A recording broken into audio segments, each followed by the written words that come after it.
Como siempre para nosotros, acá en TN23 en su programa de análisis a la medida, un alto honor contar con su presencia. Bienvenido allá en casa y en donde nos esté sintonizando. Bienvenida también acá en el estudio, Sandy Monroy. ¿Cómo estás? Muy bien, Julio, muy buenas noches. Gracias. Lista para acompañarte en el análisis de la información. Agradecemos a usted por siempre preferirnos para informarse y sobre todo acompañarnos en los análisis de estos temas destacados, que por cierto, el tema internacional también va a ser uno de los puntos de análisis, la Asamblea General de la ONU. Así es, Andy. Bueno, siempre en la Asamblea General de la ONU se da precisamente eso, ¿no? Pues en distintos días, porque son tantos países, discursos pequeños y cortos de los presidentes de todas las naciones. Tocó el turno a Guatemala el día de hoy. Así es. Y lo que se puede resaltar es el acaparamiento de las vacunas denunciadas por el presidente Yamatei. ¿Pero qué dijo el presidente ante la ONU? Vamos a ver entonces este resumen y también iniciamos con el análisis. Vamos entonces.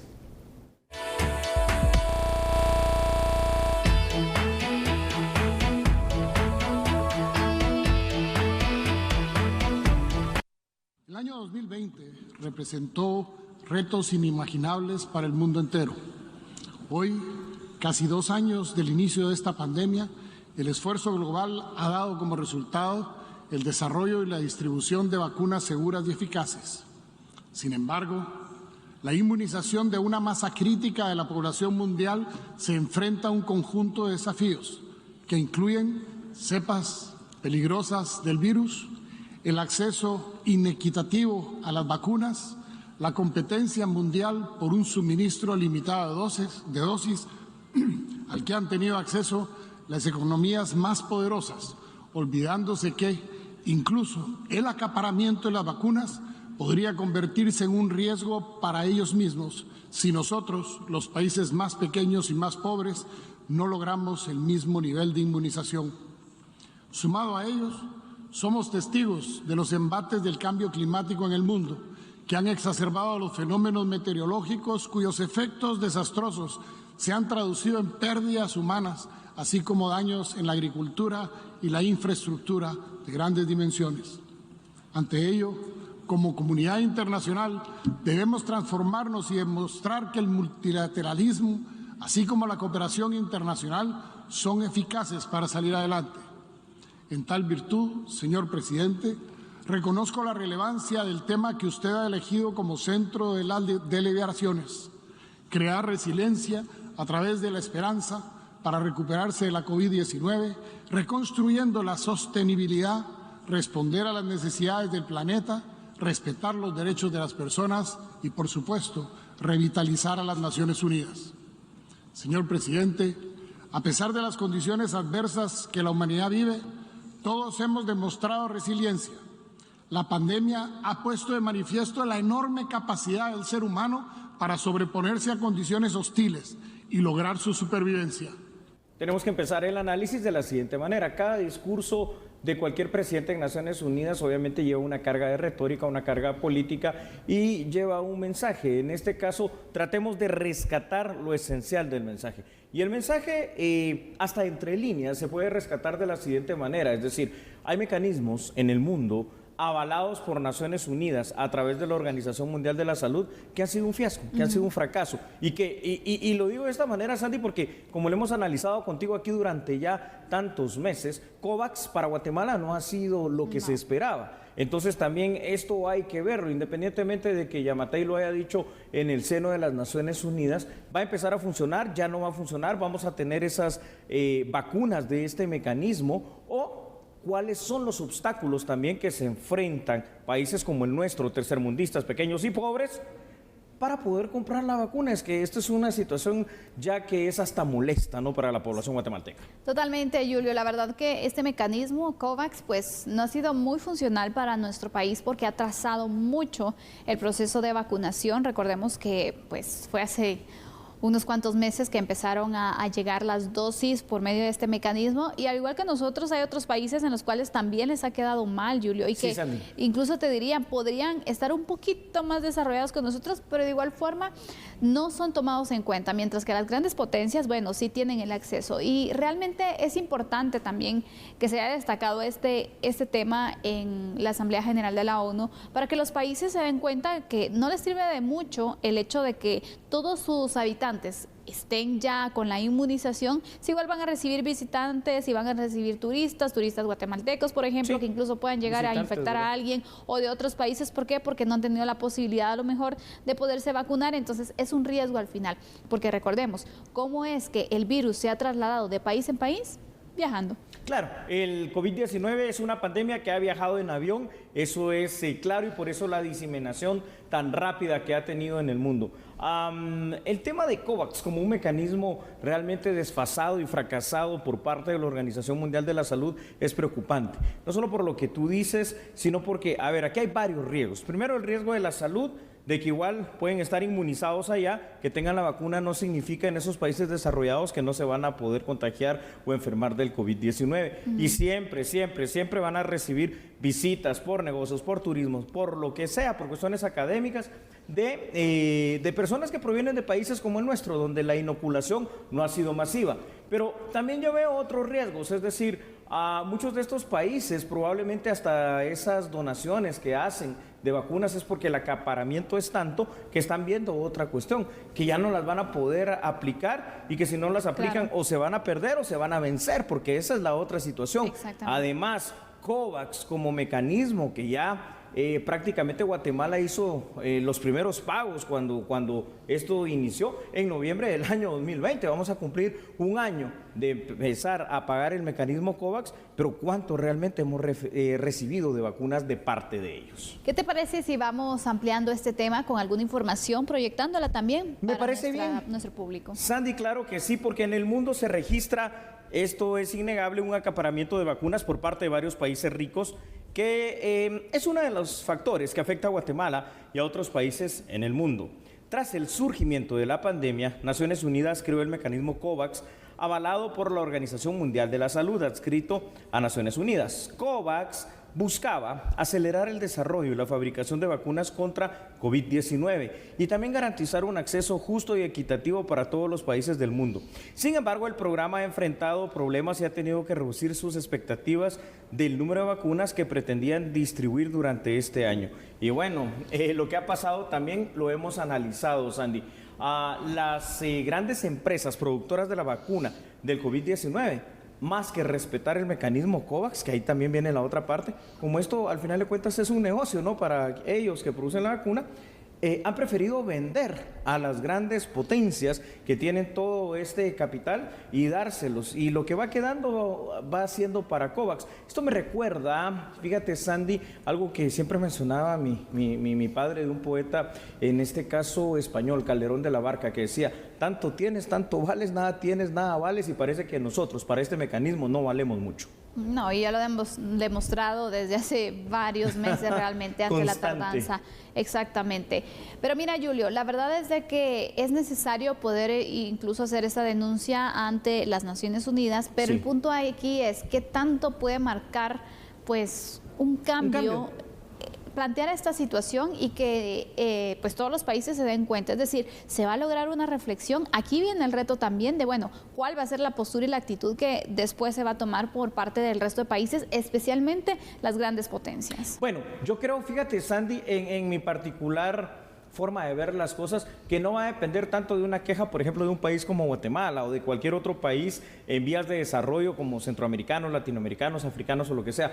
Va a depender de la voluntad que puedan tener las naciones que han acaparado gran parte de estas medicinas, y hasta de la necesidad que ellos vean, ¿saben qué? Por seguridad nacional, por cuestión de hasta casi que humanitario, por hacer un favor, casi que despectivamente, ahí se las mandamos a ustedes antes de que se nos venzan a nosotros. Creo que por ahí pasa la cuestión. ¿Por qué? Porque recuerda una cuestión. Esto no ha variado en un año. No creo que vaya a variar. La postura y la visión de las grandes potencias va a seguir siendo la misma. Sobre todo ahora que con el surgimiento de las nuevas variantes del COVID-19 ya se está hablando, y en algunos países se ha empezado a aplicar, la famosa tercera dosis. Entonces, la postura no va a cambiar. El refuerzo.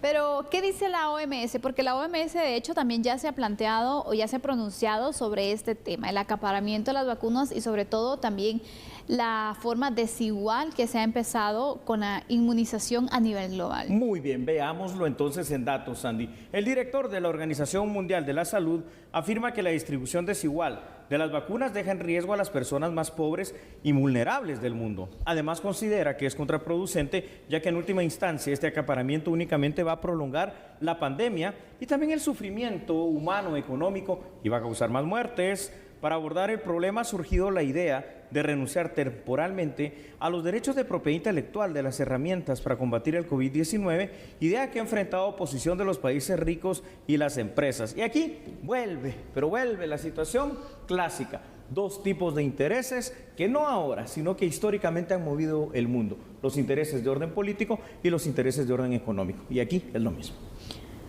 Totalmente. Este es uno de los temas que se planteó entonces en la Asamblea General de la ONU, el punto que se ha hablado desde hace varios meses, pero que también no vemos un cambio, Julio, y eso es lo que preocupa, porque ya hace varios meses Guatemala se pronunció, otros países también se pronunciaron sobre la forma desigual en la que se ha dado la distribución de las dosis de las distintas vacunas, y es que aquí el punto es de que no existe solamente una, sino son varias, y en todas se está dando esta misma situación. Se prioriza a las grandes potencias, a quienes tienen el poder adquisitivo, exactamente, y se deja por un lado, para el último, ya con lo que va sobrando, a los países que a lo mejor no tienen ese mismo nivel ese mismo impacto y pues poder económico para poder entonces hacer el traslado. Es una situación de salud que se debe tratar con igualdad, pero que a nivel internacional esto no se entiende, incluso la OMS ha hecho este pronunciamiento, pero al final las cosas siguen igual. La pregunta es, ¿va a continuar así? ¿Se va a priorizar? ¿Se va a hacer algo para poder salir más rápido de esta pandemia? Porque hay que lograr la inmunización global. Eso sí. Y digamos, todavía estamos un poco lejos. Ese es el deber ser y estamos súper lejos, Andy. Aquí hay que ponderar una situación. El papel que países en vías de desarrollo, pequeños, subdesarrollados y pobres como nosotros, tenemos ante el peso del marco mundial de Naciones Unidas. Es decir, estamos pero en las filas de atrás, en las últimas filas. Y esto no va a cambiar. Simple y sencillamente porque la visión de las grandes potencias va a ser protegerse ellos. Ahora, ¿es una visión errada? Sí. ¿Es una visión egoísta? Sí. ¿Es una visión hasta poco solidaria y no humanitaria? Lo es. Así que esto nos lleva a reflexionar otra cosa también importante. Naciones Unidas fue un ente creado allá en 1945, ¿verdad?, para muchas cuestiones supuestamente de la solidaridad mundial después de las dos grandes guerras mundiales. Pero ¿qué es lo que ha pasado, Sandy? Ha demostrado también que cuando se trata de este tipo de intereses, pues poco peso tiene organizaciones como la OMS, que está adscrita a ellas, y pesa más lo político y lo económico.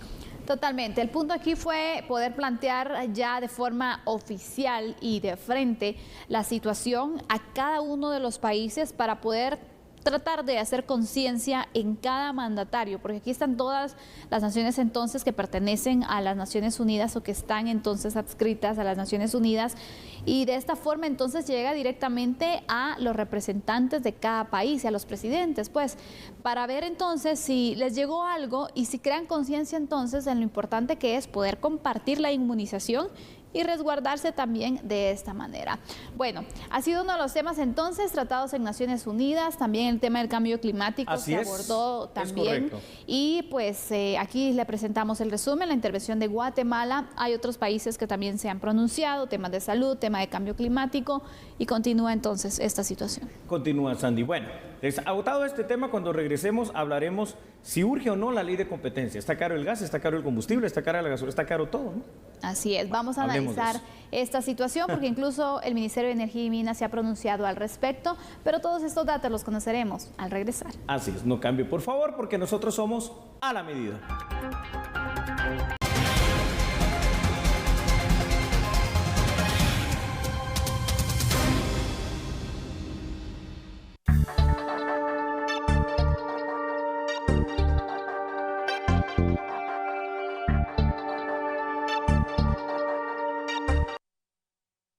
El incremento del 10% que reflejaron los precios del gas propano la semana pasada ha puesto de nuevo a las autoridades del Ministerio de Energía y Minas a proponer la creación de una ley que les permita desarrollar mecanismos para investigar y determinar concertación de precios. Aunque la ley de comercialización de hidrocarburos permite imponer sanciones cuando es muy evidente, aún no cuentan con un mecanismo que permita la investigación, señaló el titular de la cartera, Alberto Pimentel.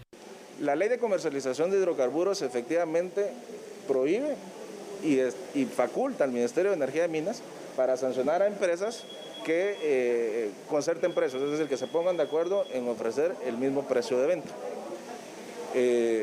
Lo que no hace la ley de comercialización de hidrocarburos es desarrollar los mecanismos que permitan investigar y efectivamente determinar ese acuerdo, porque la mera existencia de un mismo precio no puede ser un indicio, por supuesto, pero no es una prueba contundente de decir se pusieron de acuerdo.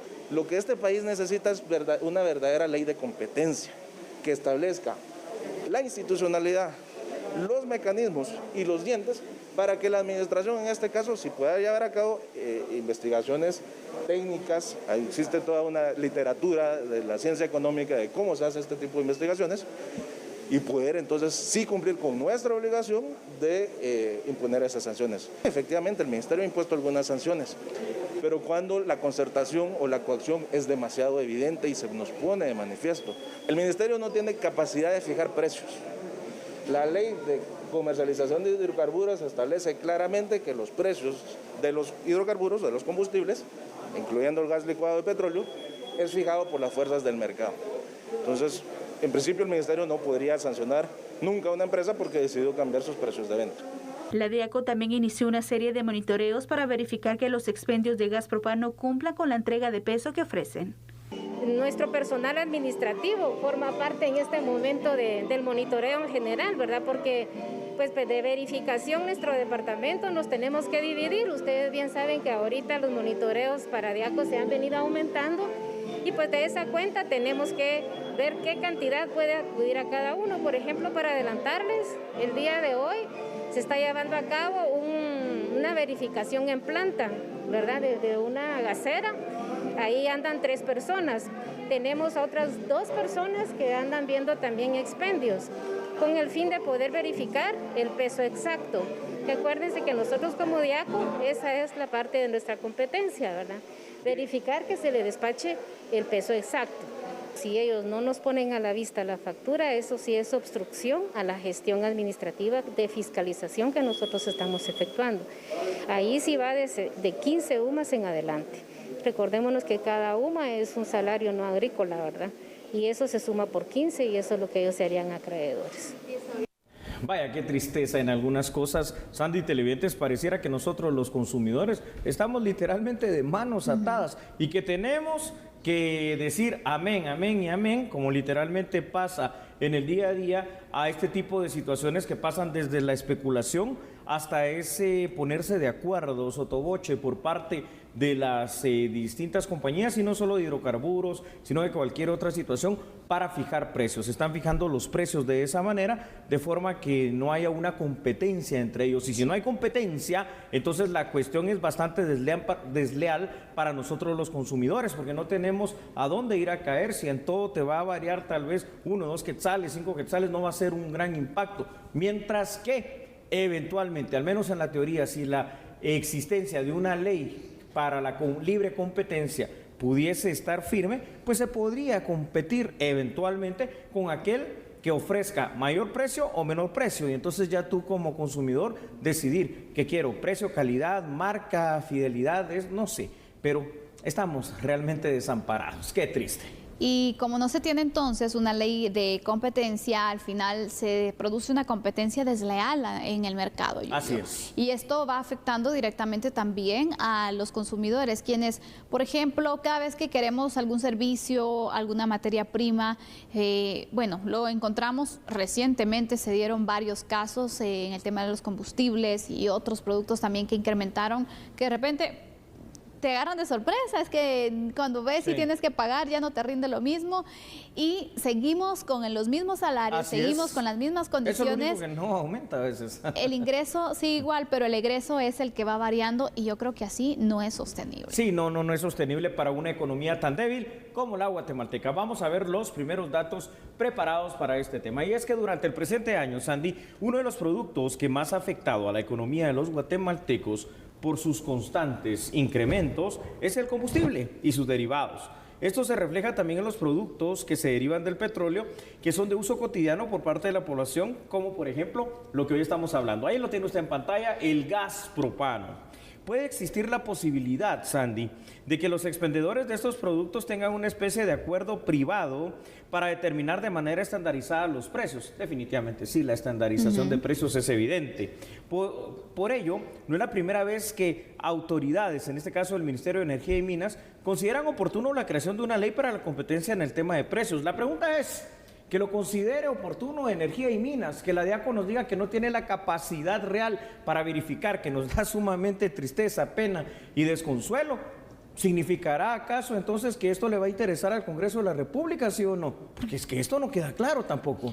No, Julio, y aparte de esto, la ley de competencia lleva años solicitándose y no se ve como una prioridad en el organismo legislativo. Entonces, no sé si en esta legislatura se va a marcar una diferencia, se va a tomar en consideración este punto, pero también, ya que tocaste el tema de la DIACO, yo creo que sí va a ser importante. Muy bien, una ley de competencia sí es necesaria. Y es necesario también que la puedan consensuar con los distintos sectores también para que sea una ley que de verdad tenga su efecto positivo. Pero sobre todo también que vaya marcado con un fortalecimiento de la DIACO, ya sea como DIACO, ya sea como una intendencia también que se había propuesto. Una defensoría del consumidor. Exactamente, Julio. Entonces, realmente lo que se busca es darle mayor protección a los consumidores, porque yo creo que estamos en el olvido. No, estamos como consumidores, estamos atados. O sea, si el precio internacional, en este caso de los combustibles y sus derivados, específicamente el gas, aumenta, rápidamente aumentan acá los expendedores, los vendedores, los distribuidores. Y el precio final recargado por todas esas etapas de la producción y comercialización lo terminamos pagando nosotros, los consumidores guatemaltecos. Es injusto en un país con una economía tan débil, en un país con tanta falta de oportunidad de trabajo, con tanta situación de que la economía en un 79-80% es una economía informal, es decir, incierta, sobre todo en una época de pandemia. Y es triste ver cómo esto, precisamente como tú dices, no parece ser un tema que sea relevante para quienes pueden tomar la decisión. Vamos con otros datos. Vaya, está bien, con mucho gusto, ahí están. En teoría, entonces vamos a ver lo siguiente, ¿no? Porque una de las principales acciones que podrían implementarse con la ley es la de impedir esos acuerdos para el alza de precios. Lo que se pretende, Sandy, es fomentar una competencia que sea leal, más abierta, que permita a los distribuidores y vendedores colocar precios que sean más favorables y competitivos si quieren vender más. Asimismo, también teóricamente los guatemaltecos podríamos tener la opción de elegir entre distintos tipos de precios y de calidades de estos productos. El sentir de los guatemaltecos sobre el precio de los combustibles es de molestia, Sandy. Y esto se puede palpar de manera evidente en las conversaciones, en el día a día, en las redes sociales. Y bueno, y cada vez que usted necesita gasolina, necesita aceites, necesita gas propano, usted lo puede vivir. Y afecta a todos, Julio, porque, por ejemplo, no solamente afecta a la persona que tiene un vehículo, una moto, cualquier medio de transporte con el tema entonces del combustible, sino que, por ejemplo, si es un medio de transporte, le va a incrementar el pasaje probablemente, o de qué forma va entonces a compensar este incremento. Aumentando. ¿Y quién va a pagar ese aumento?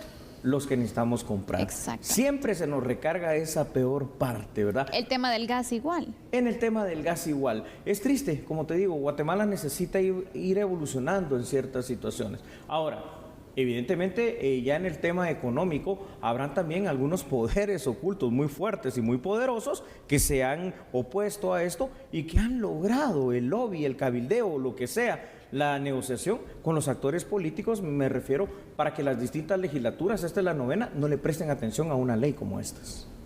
Totalmente sí. El punto aquí es, bueno, ¿qué se va a hacer? Finalmente, que se decida entonces en el Congreso. Hay comisiones, Julio, de trabajo que pueden ver temas como esto. Hay una comisión de economía, por ejemplo, que pudiera entonces analizar este punto, incluso proponerlo o armar un proyecto, si no les parece también, porque es válido de que no estén de acuerdo entonces con una propuesta, pero bueno, puede formular una en donde se pueda establecer estos mecanismos de protección también para la economía y para el consumidor, que al final somos los más afectados, Julio, porque somos los que tenemos que pagar, nos guste o no nos guste, podamos o no podamos. Sí, al final de cuentas, la única posibilidad de escogencia que tenemos es poder o no poder comprar y adquirir las cosas, y eso realmente es triste, porque demarca precisamente esa situación social que es tan difícil y la cual va a conllevar otro tipo de problemas. Ya para concluir, ¿qué problemas? La violencia, la inseguridad y, por supuesto, entre otros, la migración, porque no se puede de esta manera, es imposible.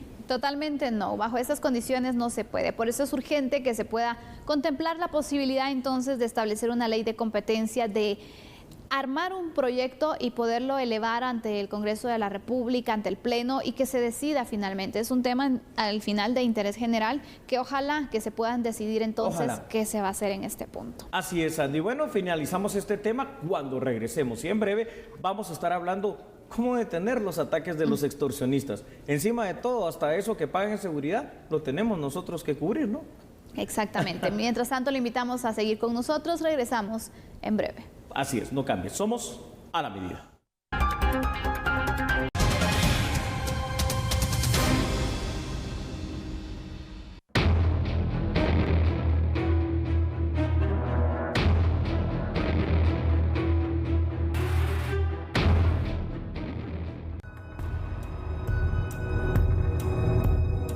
Faltaban pocos minutos para las 11 de la mañana de este miércoles cuando dos hombres desconocidos que se trasladaban a bordo de una motocicleta interceptaron al conductor de un vehículo pesado tipo cisterna que transportaba gas propano. El hombre que viajaba como pasajero sacó un arma de fuego y le disparó en repetidas ocasiones. El ataque se produjo sobre el Boulevard El Frutal, a pocos metros del puente conocido como Tubac, en la zona 5 de Villanueva. Conductores que pasaban por el lugar dieron aviso a los cuerpos de socorro, quienes llegaron al sector de inmediato, estabilizaron a la víctima y lo trasladaron a la unidad de emergencia del Instituto Guatemalteco de Seguridad Social. Bomberos voluntarios informaron que la persona fue alcanzada al menos por 3 proyectiles de arma de fuego que se alojaron en su brazo izquierdo. Aunque perdió una considerable cantidad de sangre, aún se encontraba estable al momento de su traslado.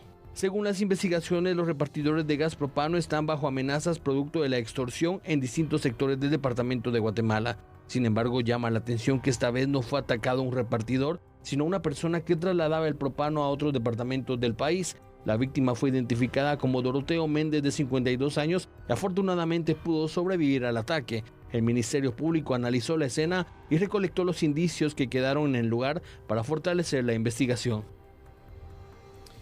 Bueno, a ver, vamos a empezar de esta manera. De rodillas, ya le hemos dicho, de rodillas ante el crimen estamos, de rodillas ante la extorsión. Triste caso, porque es que aquí vemos cómo, cuando hemos hablado tantas veces, Sandy, que la seguridad dentro de todas las prioridades que tenemos es la primera de ellas, pues vemos cómo en el día a día se está volviendo también común que se extorsione a medio mundo y que si no se cumple, ya sea por parte de los mareros o por parte de bandas de imitadores, simple y sencillamente se atenta en contra de las personas y se les quita la vida. Ayer se le quitó la vida a un repartidor de gas, precisamente. Hoy, esta persona que llevaba un camión que transporta gas, precisamente, pipa, como le llamamos aquí en Guatemala, herido de 3 balazos en el brazo, que no murió porque no le tocaba el día de hoy. Pero, Sandy, ¿hasta cuándo vamos a entender que tenemos que controlar el sistema penitenciario, que tenemos que hacer la reforma penitenciaria, que tenemos que aumentar el número de policías, que tenemos que aumentar el tema de la inteligencia de Estado y la prevención en todo sentido? Parece ser que aunque lo analicemos 1 y 1000 veces, esto no cambia. Parece ser así, Julio. La verdad es de que, mira, este no es el único sector que es atacado constantemente. Correcto. Y que también es perseguido por las extorsiones. Hay otros, como por ejemplo el tema del transporte público. Así es. También, y otro tipo de servicios que se prestan entonces en distintas colonias, en distintas zonas, donde también se les exige el pago de esta extorsión, ¿no? Un dinero que muy fácil se lo ganan los delincuentes a costa del trabajo honrado de muchas personas y sin importarles la vida, de verdad. Si no les pagan entonces una extorsión de 500 quetzales, bueno, no la pagaste, 500 valía tu vida y te mato. Chao. Qué poco valor se da a la vida y sobre todo entonces qué riesgo representa en muchas ocasiones trabajar en ciertos sectores, Julio, que no te diría solamente como, bueno, es que a lo mejor no trabajen en la repartición de gas, de agua, pero es que esto está a nivel general y la oportunidad de trabajo se tiene, pero también el riesgo a que pase algo. Es una ruleta rusa al final. A ver, esta es una cosa muy difícil porque va desde la pequeña tortillería, pasando por la panadería, por la tienda, por alguna paca, por alguna situación, hasta las grandes empresas distribuidoras de gas, de combustible, transnacionales que trasladan cualquier tipo de producto comestible, que pagan cantidades millonarias de extorsión, que pagan cantidades millonarias para tener obviamente seguridad. Y aún así pasan estas situaciones. Entonces, todos estamos aquí expuestos ante una cuestión de estas, porque no es solamente a quien se va a atacar. Las balas perdidas pueden inclusive costar vidas, daños colaterales de terceros que no tienen nada que ver con esto. Lo preocupante es que no parece que no se está haciendo nada realmente para controlar la extorsión. ¿Vamos con unos datos, Julio? Sí, con mucho gusto. Vamos a dar algunas alternativas, ideas. Uno de los primeros puntos que en muchas ocasiones hemos mencionado acá en A la Medida es que la extorsión es hoy por hoy uno de los delitos que son más recurrentes en Guatemala, Sandy. Por ello, las acciones del Estado deberían de ser prontas y contundentes para tratar de empezar a contener, perseguir y sancionar a los autores materiales e intelectuales de la extorsión. De vital importancia, el control de las cárceles, uno de los focos más recurrentes desde donde salen las órdenes de extorsión. Para ello se requiere de una infraestructura carcelaria adecuada, del combate a la corrupción e impunidad en el personal del sistema penitenciario, de invertir en equipo tecnológico, de hacer algo diferente. Pero esto no está pasando, es que ni siquiera es un punto que se está tocando. ¿Sabes qué? Me entristece y a veces se enoja. ¿Te recuerdas cuando pasó toda aquella seguidilla de muertes de niñas, específicamente de niñas? El Congreso de la República empezó a tomar uno de los puntos que aquí nosotros hemos dicho tantas veces: apliquemos la pena de muerte, reactivémosla. Parece que eso ya se olvidó. Y aquí, para este tema y para este tipo de delitos, las penas deberían ser así de duras. No por el delito de extorsión, que también, sino porque son, al final de cuentas, asesinos los que lo hacen. Totalmente. Mira, tú lo has planteado también de una forma en cuanto a que realmente no se aplica la pena de muerte para quienes cometen los delitos. Así es, Sandy. Pero la realidad también es que delincuentes están constantemente matando a los guatemaltecos y no por delinquir, Julio. Entonces, es un tema que al final te diría, importante que se pueda analizar, que se pueda debatir con seriedad y que se defina de una vez y por todas qué se va a hacer. ¿Se puede aplicar en casos como estos? ¿Bajo qué condiciones se va a hacer? ¿O definitivamente mejor lo quitamos y establecemos penas más leves? Mínimas, y que hagan lo que quieran. Dejémonos de esa doble y falsa moral que a veces nos embarga, que dicen, no, es que es por derechos humanos, no, que un Estado represivo. Señoras y señores, de verdad la pena de muerte se aplica de manera inversa. El delincuente mata a placer, antojo y con total impunidad al guatemalteco común, trabajador y de bien. Esto ya no puede seguir pasando. Ahora, está la ley marco del Sistema Nacional de Seguridad desde el año 2008. Te pregunto, ¿ha mejorado el tema de seguridad en ese sentido? Nos hemos preocupado por fortalecer la Policía Nacional Civil, nos hemos preocupado por ocupar a todas las personas en materia de seguridad que podamos tener, incluyendo policías municipales, incluyendo al mismo ejército, fuerzas de tarea. ¿Nos hemos preocupado como Estado por eso? No. Y al no preocuparse por eso, entonces la población está así, otra vez, de manos atadas y mire, líbreme, cuídeme Dios, porque al final de cuentas, si no nos cuida Él, pues aquí los extorsionistas, asesinos, matones y lo que sean, están ahí a la orden del día en la calle para hacer lo que se les dé la gana. Planteando el tema principal entonces de este análisis, Julio, y la pregunta que lanzamos, ¿cómo detener los ataques de extorsionistas? Y te pregunto también, ¿se puede detener? Se puede. Fíjate, Sandy, que un ejemplo te doy. El lejano año 2009, solo con la implementación efectiva de un bloqueo de señal celular en las cárceles de Guatemala, en 2 meses, y esto medido por Embajada Americana aquella época y la CICIG inicial, la de Carlos Castresana, había bajado un 62% el índice de extorsión. No es la solución total, pero hay otras medidas. Y si quieren las compartimos, porque hay medidas que podemos podemos ver ahí en pantalla que podrían ser también. En materia operativa, es cada vez más evidente que los estándares internacionales que nos dicen que Guatemala, Sandy, necesita al menos 70,000 policías, son reales, son urgentes y tenemos que llegar hacia ellos. A su vez, podrían crearse de manera temporal o permanente una fuerza de tarea interinstitucional para el combate específico del delito de extorsión. El subsistema de inteligencia de Estado, que describe la ley marco del Sistema Nacional de Seguridad, debe ser más proactivo en materia de prevención. Y otro punto importante es la persecución penal más fuerte por parte de las autoridades de justicia, lo cual probablemente conlleve aumentos sustantivos de la pena que ya le corresponderán también al Poder Legislativo. Es decir, tiene que ser un esfuerzo de Estado, pero el esfuerzo de Estado debería de resumirse, fíjate, Sandy, en cumplir con un artículo de la Constitución, el artículo 2, que dice que son deberes del Estado, 6 son los deberes del Estado, voy a mencionar 2, garantizar la vida y la seguridad de los guatemaltecos. Ni la vida ni la seguridad se garantizan acá. Mira, Julio, la verdad es que uno de los puntos que tú planteabas, el tema del bloqueo de la señal, pues en teoría existe cierto bloqueo, pero para las personas que viven alrededor de los centros carcelarios, que cuando ingresas, incluso cuando vas y visitas, entonces te encuentras en los alrededores de los centros carcelarios, ya no tiene señal. Entonces te preguntas, ¿cómo es que sale no solo señal, sino que telefónica, línea telefónica, sino que también internet?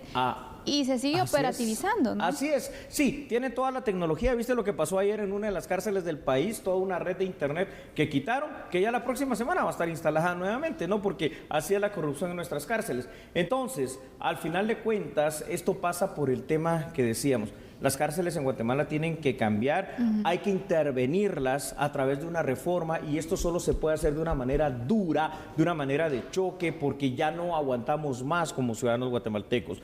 Esto significa que tenemos que adoptar modelos que se llaman máxima seguridad, super máxima seguridad, en la cual embartolinas y aíslas a estos delincuentes para que ya no tengan comunicación con el exterior. ¿Por qué? Porque si no salen por teléfono, por internet o por como sea, salen a través de la visita las órdenes para extorsionar. Totalmente así. Hay algunas alternativas que se pueden hacer, pero el tema aquí es hacerlo ya.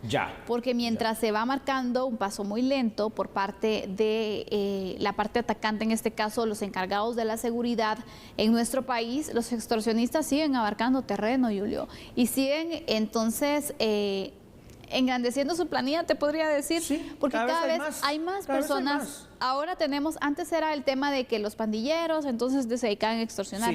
Ahora hay pandilleros y hay también imitadores. Entonces, cada vez hay más grupos delincuenciales que están utilizando, y ya vieron entonces que el negocio está aquí, en la extorsión. Lo rentable que es, por la total casi impunidad que se tiene para poder combatir la extorsión. Ahora uno se pregunta, ¿y cómo se puede llegar a 70,000 policías de una manera rápida? Hay varias formas. Número uno, hay muchísimas personas, no sé cuántas serán, en miles de personas a lo largo y ancho del país. Primero, que son reservistas militares. Podría hacerse algo rápido, ya tienen cierta capacitación para poder, a los que quieran, integrarlos a la fuerza policial. Poder integrar también a la fuerza policial a algunos exmiembros del Ejército de Guatemala que todavía están jóvenes y en capacidad de poder hacerlo. Profesionalizar la Policía Nacional Civil, la Guardia Penitenciaria, eso hay que cambiarlo, es que eso de verdad no sirve, no está funcionando.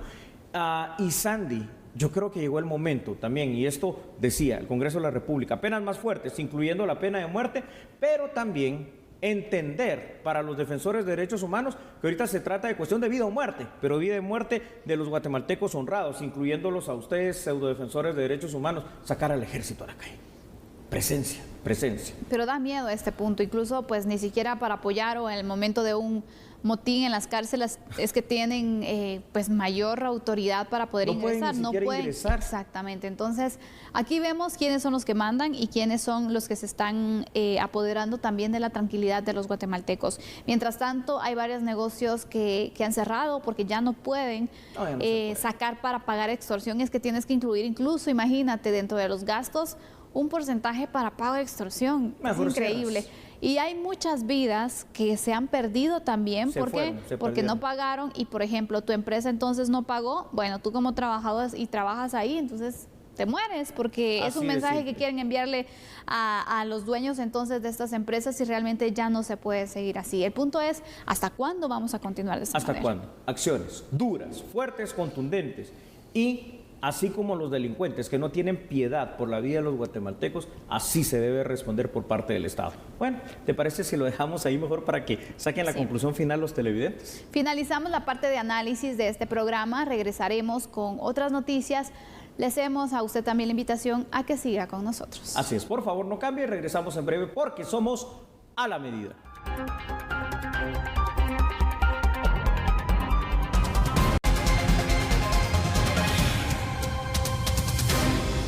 Ya regresamos, como usted pudo ver fue bastante breve. Sabe que en el marco de la Asamblea General de las Naciones Unidas que se celebra actualmente, el Reino Unido aprobó un fondo equivalente a 100 millones de libras esterlinas para proteger el tema de la biodiversidad en el mundo. Uno de los países que va a ser beneficiados con este fondo va a ser el nuestro, Guatemala. Así que por favor vea la información aquí en A la Medida.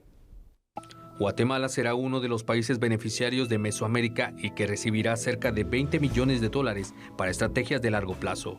Los proyectos abordarán la pérdida de biodiversidad, combatirán el cambio climático y ayudarán a proteger el 30% de la tierra y el mar de cara al 2030. En Mesoamérica, el fondo cubrirá 2 regiones que abarcan Belice, Guatemala, Honduras y El Salvador. La región norte cubre las porciones guatemaltecas y beliceñas de la selva maya. La región sur cubre la región del Trifinio, incluida una reserva de biosfera transfronteriza trinacional en Guatemala, Honduras y El Salvador. Se espera que los proyectos comiencen el próximo año. El fondo cuenta con asistencia oficial para el desarrollo. Y ahora le presentamos el porcentaje de personas que han sido vacunadas en la ciudad de Guatemala. El 91% de los habitantes de la ciudad capital aptos para vacunarse han sido inmunizados contra el COVID-19, informaron las autoridades del Ministerio de Salud. Señalaron que la estrategia de vacunación de casa en casa ha facilitado el acceso a la vacuna. 888,000 personas que teníamos mayores de 18 años en la ciudad capital, ya superamos esa cifra de vacunados. Ya llevamos más de 1.100.000, alrededor de más de 1.100.000 vacunados acá.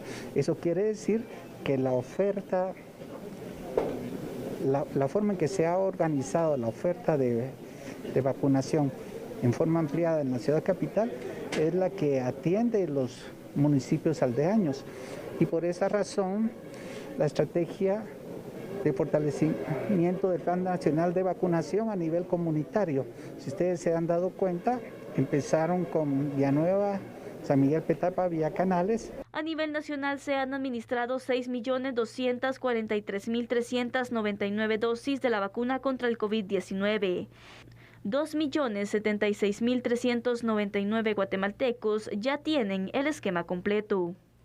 Empresas multinacionales buscan instalarse en Guatemala. Sin embargo, han encontrado ciertos obstáculos que podrían hacer que voltearan a ver hacia otras naciones centroamericanas, entre ellas, por supuesto, Honduras y El Salvador. Así que vea la información en este momento en A la Medida.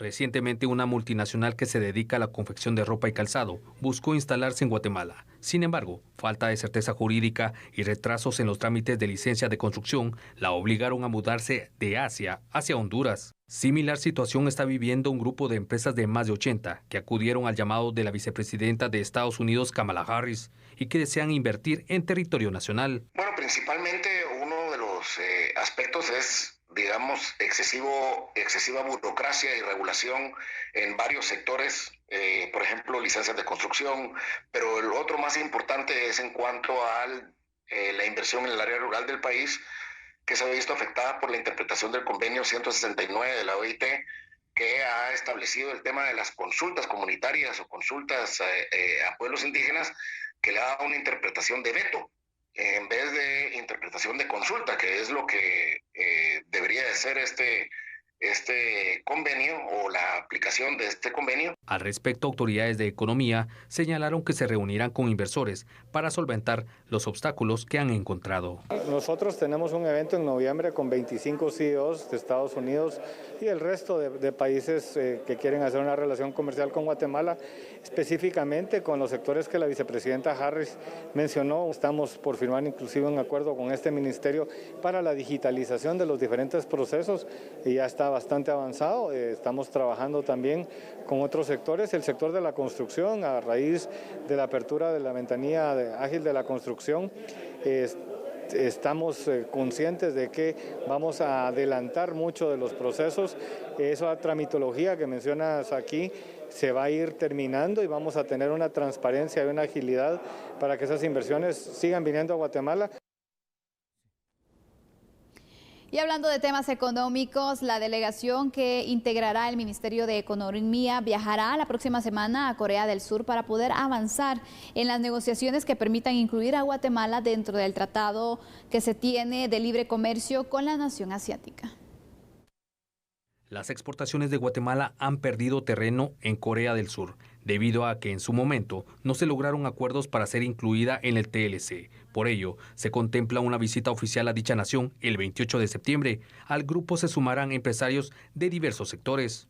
El hecho de quedar afuera nos resta competitividad porque otros países pueden aprovechar esos espacios y las cifras que daba cada sector en este día son una muestra de eso. En el caso de azúcar, siendo Guatemala el mayor productor de la región, pues ha perdido $300 en exportaciones. Lo mismo en el caso de todos los productos del agro, hay una baja, a pesar de que Guatemala tiene el mayor número de productos agrícolas, en este caso, que pone en el mercado. Pero, ¿en qué beneficiará a los ciudadanos de a pie una incorporación de Guatemala al TLC con Corea del Sur? En este caso estamos abriendo al mercado asiático. Corea es un punto geográfico muy importante para dar acceso a productos guatemaltecos. Aquí estamos impulsando que también las pequeñas y medianas empresas participen en la oferta exportable, que atraigamos inversiones como Centroamérica ya lo ha hecho, y eso se traduce en empleos y mejores niveles salariales. En 2020 Guatemala exportó $85 millones a Corea del Sur e importó de ese país 248 millones en diversos productos. Un juez contralor ordenó el ingreso del exalcalde de San Pedro Ayampuc, Roberto Amparo Aquino Catalán, a la prisión de Pavoncito. ¿Quiere usted saber más información? Con mucho gusto, porque aquí la tenemos en A la Medida para usted. La Policía Nacional Civil reportó el pasado martes 21 de septiembre la captura de Roberto Amparo Aquino Catalán, ex jefedil del municipio de San Pedro Ayampuc, por el delito de nombramientos ilegales. Según el reporte policial, la detención la realizaron agentes de la Comisaría 12 en el kilómetro 24, ruta al Atlántico, entrada a Zacualpía. Los uniformados le dieron cumplimiento a una orden de aprehensión que giró y firmó el juez del Juzgado Octavo de Primera Instancia Penal en contra de Roberto Amparo Aquino Catalán, de 51 años, por el delito de nombramientos ilegales. En el juzgado de turno de la Torre de Tribunales, Aquino Catalán se le dio a conocer por qué razones un juzgado penal autorizó que fuera capturado por la Policía Nacional Civil y se le indicó que su primera declaración se realizará el 24 de septiembre de este año. En la diligencia judicial se resolverá su situación si queda en prisión preventiva y es investigado por nombramientos ilegales en la comuna que tuvo a su cargo o recupera su libertad. El juez de turno ordenó que el exfuncionario municipal fuera ingresado a la cárcel de Pavoncito. Y así finalizamos esta noche. Muchas gracias por su apoyo y su sintonía. Chao, gracias.